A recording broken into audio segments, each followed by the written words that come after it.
Hello, Valora Beings. How are we?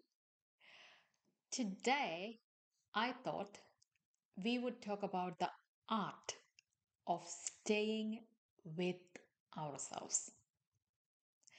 In my opinion, it's an art and a skill, something we need to master through experience and practice. I started doing it a few months ago. Now, I want to ask you something. I'm not an expert. What I talk about on this channel is my own experience, the journey I am taking. But here are some curious questions for you.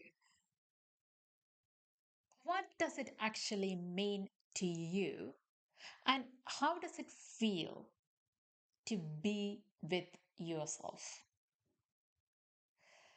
Okay, let me explain. Sitting in a quiet room with our thoughts and not doing much with our body, but simply breathe. How comfortable would you be? Are we allowed to just exist without needing to prove anything? Do you think these are strange questions? I don't think so. I don't think so. Let me tell you why. A huge part of my healing has been learning to get comfortable being with myself. And if you have ever tried that, sitting with you, no phone, nothing to look at, you will know how uncomfortable the quiet gets. I used to not be able to do that at all. Honestly, I still struggle. The quiet disturbs me. Yeah, that is exactly why I wanted to ask myself this question. What actually happens if I let myself sit in that disturbance instead of running from it?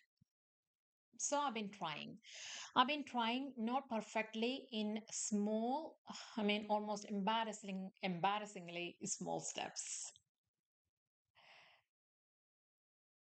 The first thing I usually feel is this numbness in my head when I stay quiet. Like it's been buzzing with thoughts non-stop and suddenly it goes quiet. And I don't quite know what to do with myself in that situation because I never felt that way before. I never tried.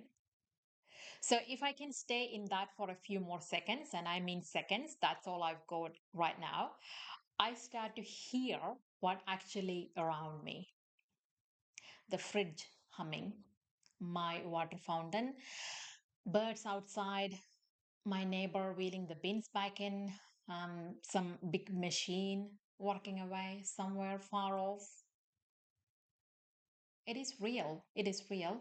It is just life happening right now. I haven't managed more than a few seconds of real stillness, but those few seconds count. And sometimes I add one deep breath on top of it. That's it. That's the whole practice some days. You might be thinking, is that it? Is sitting still for a few seconds really the big brave thing she's talking about? Ha! Stay with me. Stay with me. Because as small as it sounds, the effect of those few seconds in my life has been enormous. Enormous. Let me take you back a bit. There was a time I was trying to do everything at once. So many ideas. I had so many ideas. I was desperate to get out of where I was, but I couldn't find the door. I tried and tried. I was anxious, exhausted, running on fumes. I listened to self-help podcast on repeat. I studied people who had made it. I told myself I wanted to be successful. I wanted to be powerful because the only thing I really knew deep down was powerlessness. And I was so disappointed in myself for feeling that way. That's where I started. That is where I started. Slowly, very slowly, I realized I couldn't keep chasing one thing after another like that. It wasn't ambition, it was conditioning. The environment I was in needed me to keep proving my worth. People around me, in small actions, in small reactions, kept telling me, not always in these exact words, that I was wrong, that my thoughts didn't matter, that my feelings were an inconvenience. Tiny things. But years of tiny things add up. They made me insecure. They took my confidence, they took my joy. I started wearing a smile and nod like a mask, just so no one would look at me too closely. And whenever I actually sat alone, all of it, the disappointment, the anger, the sadness would just flood in. So I filled the silence.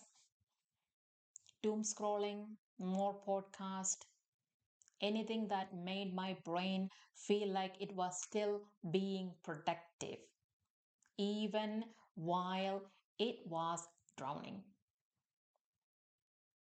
At some point, I realized the way I was living was actually killing me. Slowly, but it was killing me. That wasn't who I wanted to be. And I call it luck because that is genuinely what it felt like. I found out I didn't need more. I needed to let go, stop chasing, and actually feel what was boiling underneath all of it. Actually, feel it. I need to sit down and feel it. That's what I mean. I had to sit with myself.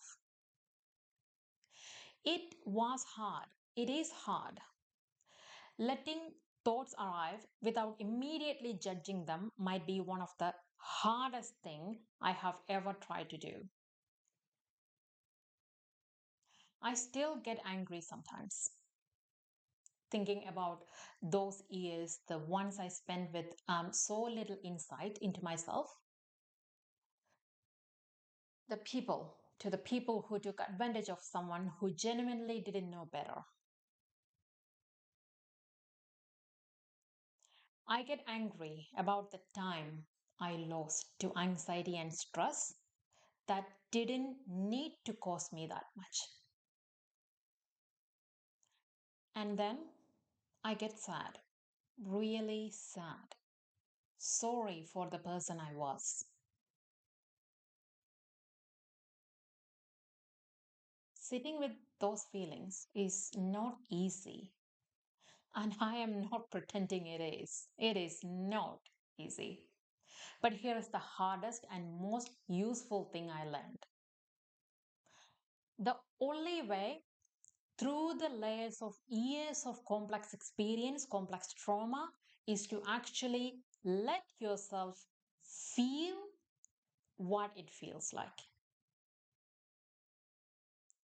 Feel it and let it go.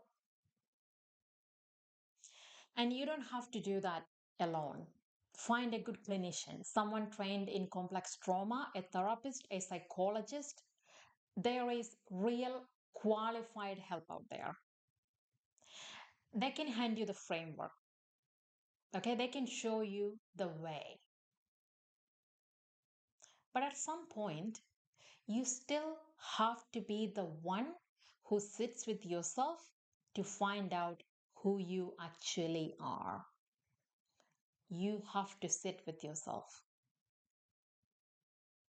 It is a journey. Don't expect a smooth one. What you find in there might not be something you like right away. But accepting it without judgment, acknowledging that every imperfection, every wound is still a part of you, that is a real step toward healing. I'm not saying any of this from some finish line. I haven't conquered it. I am still in a place where I sit and reflect and probably will be for the rest of my life. But it is worth it. Definitely worth it.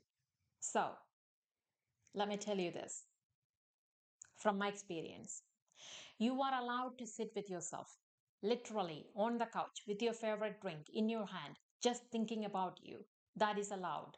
Journal if you want to, breathe if you want to, just go ahead. If you can sit with yourself, even for a moment, without running from the quiet, that is a real win. Maybe you are like me. Years of running from place to place, thing to thing, searching, and now you are exhausted. So rest. Go ahead. Rest.